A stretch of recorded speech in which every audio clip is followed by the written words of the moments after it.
இன்னைக்கு heart attack பயத்துல நிறைய பேர் வந்து அப்பப்போ போய் இசிஜியோ இல்லை மற்ற கார்டியாக் டெஸ்ட்லாம் பண்ணிக்கிறாங்க.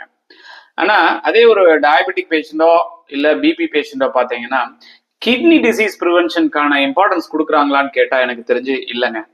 கிட்னி டிசீஸ் பொறுத்த வரைக்கும் கிரியாட்டினின் அப்படிங்கிற பிளட்ல பார்க்குற டெஸ்ட்டை நம்ம நம்ப முடியாது. ஏன்னா அது வந்து கிட்னி ஆல்மோஸ்ட் 80-90% டேமேஜ் ஆனாதான் உங்களுக்கு ஆக ஆரம்பிக்கும்.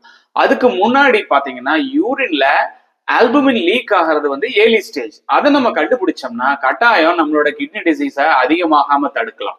ஸோ அதுக்கு என்ன டெஸ்ட் பண்ணிக்கணும்னு கேட்டீங்கன்னா யூரின் மைக்ரோ ஆல்புமின் இல்லைன்னா அதை விட ஸ்பெசிஃபிக்கா யூரின் ஆல்புமின் கிரியாட்டினின் ரேஷியோ, அதாவது உங்களோட யூரின் கான்சன்ட்ரேஷன் வச்சுட்டு அந்த உங்களை ஆல்புமின் எக்ஸீட் ஆகிறது நார்மலா இருக்கா இல்ல உங்க கிட்னி டேமேஜ் ஸ்டார்ட் ஆயிடுச்சான்னு நம்ம கண்டுபிடிக்கலாம். இது சிம்பிள் டெஸ்ட், செலவும் கம்மி தான். நீங்க வந்து ஒரு பீரியாடிக்கா ஒரு 3 to 6 months அப்புறம் நீங்க எடுத்துட்டு இருந்தீங்கன்னா கட்டாயம் உங்களோட கிட்னி டிசீஸ் ஆரம்பத்திலேயே கண்டுபிடிக்கலாம்.